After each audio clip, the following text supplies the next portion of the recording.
Hi, ನಾನು ನಿಮ್ಮ ಪ್ರೀತಿಯ K10 ಕನ್ನಡತಿ. ಇವತ್ತು ನಾನು ನಿಮಗೆ ಕರ್ನಾಟಕದ ಕ್ರಸ್ ಆಗಿರುವ ಹಾರ್ದಿಕ್ ಪಾಂಡ್ಯರವರ ಬಗ್ಗೆ ತಿಳಿಸಿಕೊಡುತ್ತಿದ್ದೇನೆ.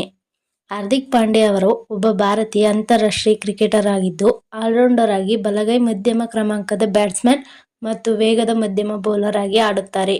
ಅವರು BCCIನ ಗ್ರೇಡ್ A ಒಪ್ಪಂದದಲ್ಲಿರುವ ಪ್ರಮುಖ ಆಟಗಾರರಾಗಿದ್ದಾರೆ ಮತ್ತು 2024ರ T20 ವಿಶ್ವಕಪ್ ಗೆದ್ದ ತಂಡದ ಉಪನಾಯಕರಾಗಿದ್ದು, ಅವರು IPLನಲ್ಲಿ ಮುಂಬೈ ಇಂಡಿಯನ್ಸ್ ತಂಡಕ್ಕೆ ನಾಯಕರಾಗಿದ್ದಾರೆ.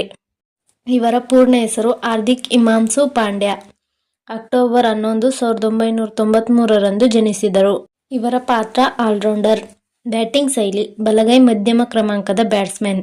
ಬೌಲಿಂಗ್ ಶೈಲಿ ವೇಗದ ಮಧ್ಯಮ ಬೌಲರ್. ತಂಡ ಭಾರತ, ಮುಂಬೈ ಇಂಡಿಯನ್ಸ್, IPL. ಇವರ ಪ್ರಮುಖ ಸಾಧನೆಗಳು: ವೈಟ್ ಬಾಲ್ ಕ್ರಿಕೆಟ್ನಲ್ಲಿ ಅತ್ಯುತ್ತಮ ಆಲ್ರೌಂಡರ್ಗಳಲ್ಲಿ ಒಬ್ಬರೆಂದು ಪರಿಗಣಿಸಲ್ಪಟ್ಟಿದ್ದಾರೆ. 2024ರ T20 ವಿಶ್ವಕಪ್ಗೆ ಭಾರತ ತಂಡದ ಉಪನಾಯಕರಾಗಿದ್ದರು. ಇಂಡಿಯನ್ ಪ್ರೀಮಿಯರ್ ಲೀಗ್ನಲ್ಲಿ ಮುಂಬೈ ಇಂಡಿಯನ್ಸ್ ತಂಡದ ನಾಯಕ. ಇತರೆ ಮಾಹಿತಿ: ಅವರು ಬರೋಡಾ ಪರ ದೇಶೀಯ ಕ್ರಿಕೆಟ್ ಆಡುತ್ತಾರೆ. ಅವರು IPLನಲ್ಲಿ ಮುಂಬೈ ಇಂಡಿಯನ್ಸ್ ತಂಡಕ್ಕಾಗಿ ಒಂದು ಐಕಾನ್ ಆಗಿದ್ದಾರೆ. ಅವರು ಜಾಹೀರಾತು ಪ್ರಪಂಚದಲ್ಲೂ ದೊಡ್ಡ ಹೆಸರು ಮಾಡಿದ್ದಾರೆ ಮತ್ತು ಹಲವು ಪ್ರಸಿದ್ಧ ಬ್ರಾಂಡ್ಗಳೊಂದಿಗೆ ಒಪ್ಪಂದ ಹೊಂದಿದ್ದಾರೆ. ಇವರ ಕೆಲವು ಪ್ರಮುಖ ಸಾಧನೆಗಳು: 2017ರಲ್ಲಿ ಚಾಂಪಿಯನ್ಸ್ ಟ್ರೋಫಿ ಫೈನಲ್ನಲ್ಲಿ ಕೇವಲ 43 ಎಸೆತಗಳಲ್ಲಿ 76 ರನ್ ಗಳಿಸಿ ಅಂತಾರಾಷ್ಟ್ರೀಯ ಕ್ರಿಕೆಟ್ನಲ್ಲಿ ಅತಿ ವೇಗವಾದ ಅರ್ಧಶತಕವನ್ನು ಗಳಿಸಿದರು.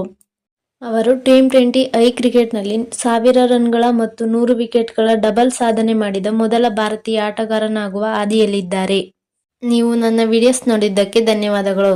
ಹೆಚ್ಚಿನ ವಿಡಿಯೋಸ್ಗಾಗಿ ನಮ್ಮ ಚಾನೆಲ್ K10 ಕನ್ನಡತಿನ ಸಬ್ಸ್ಕ್ರೈಬ್ ಮಾಡಿ, ಲೈಕ್ ಮಾಡಿ, ಶೇರ್ ಮಾಡಿ. Thank you for watching. ಮುಂದಿನ ವಿಡಿಯೋದಲ್ಲಿ ಸಿಗೋಣ. ಅಲ್ಲಿವರೆಗೂ ಟೇಕ್ ಕೇರ್. ಬಾಯ್ ಬಾಯ್.